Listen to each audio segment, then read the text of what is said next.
Hello everyone, my name is Nand Kishore Yadav from ABES Engineering College, Ghaziabad. Today, I am going to discuss a DQ data structure and a prior DQ data structure. Firstly, let me introduce what is a DQ data structure. So, DQ is basically a special type of queue which is also called doubly ended. In this queue, insertion and deletion both can be performed at both ends.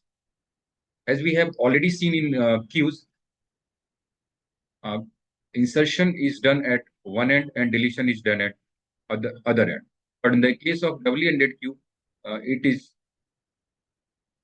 applicable that both ends can perform insertion and deletion operation. If we are having an array to implement it, for that, suppose we are having an array, this one called DQ, size 5, 0, 1, 2, 3. So insertion is done at using this end. We can also call this end is right side and right end, and this end is called left end. So in the case of DQ, insertion is done at this end also, or deletion also can be performed using this end. Similarly, using right end or the second, we can perform deletion or insertion operation. Based on these property, a DQ data structure can be classified into two parts. One is called input restricted DQ, and another one is called output restricted DQ. Input in output is firstly, let me introduce what is our input restricted DQ. In input restricted DQ, insertion is restricted. Insertion is at one end only, but deletion at both. Deletion we can perform at both ends. While in output restricted DQ, insertion at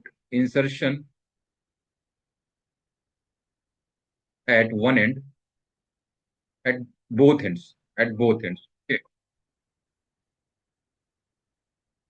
Insertion at both ends and deletion at both ends, but deletion is restricted only at one end. Deletion is at one end.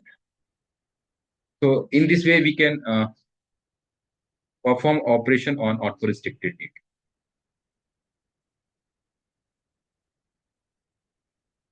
So there are various applications we can see where DQ is applicable. For example, in task scheduling, DQ is ideal for the task scheduling systems where the tasks are added or removed dynamically. Means we can use to delete tasks. We can use both ends for deleting a task in task scheduling system. Similarly, in palindrome problem, we can also see a DQ to be checked if the string is in palindrome or not from both ends. One of the important application is undo and redo functionality, where we can see in text editor, where DQ can store states for undo that is pop from one end and a redo that is pushed from other end of it.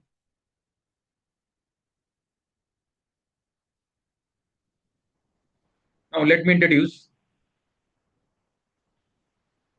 another data structure that is called priority queue. Priority queue is a special type of queue data structures where each element is assigned with a priority number. So suppose we are having elements like A, B, C, D, and priority of A is 2, priority of B is 1, priority of C is 3, priority of D 4, and we are another element priority is again 1.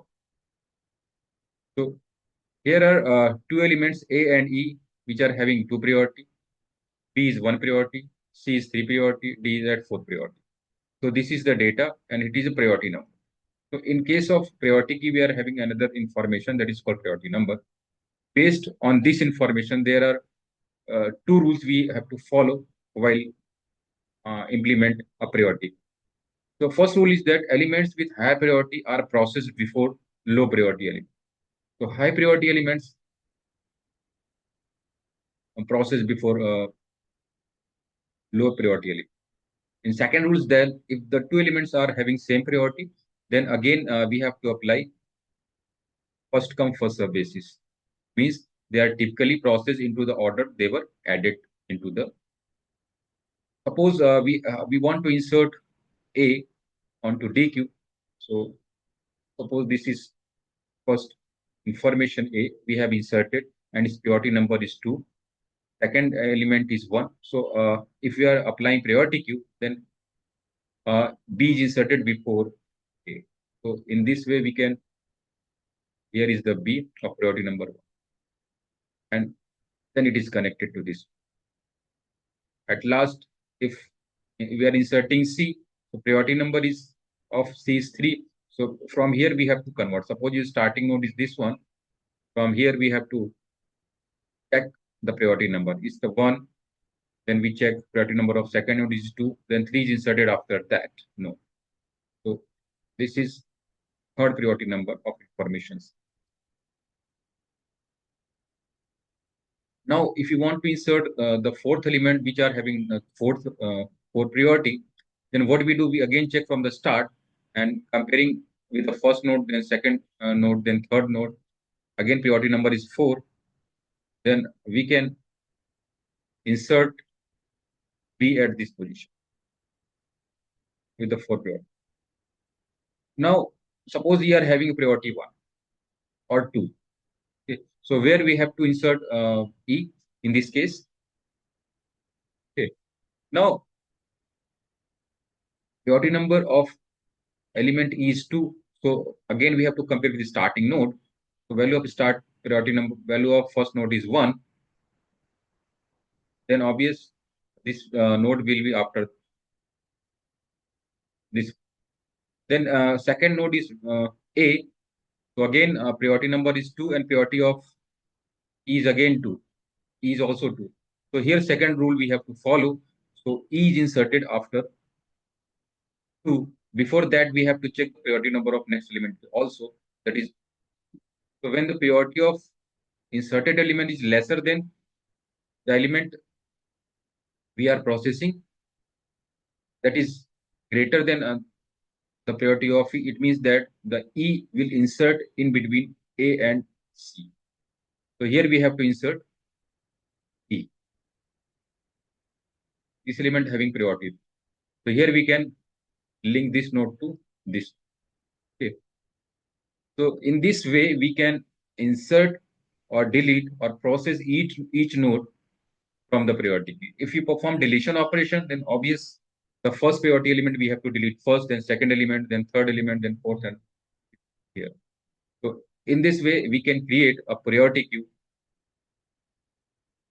data structure using linked list. Now, there are the various applications where the priority queue is applied. For example, it is applying for the CPU scheduling algorithm like shortest job, priority scheduling algorithm.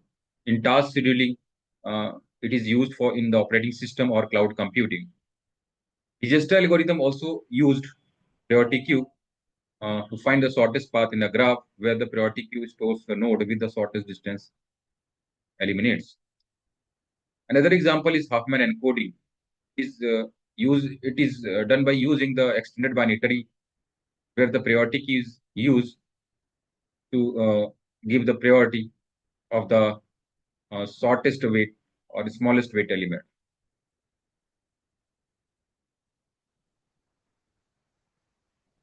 Thank you.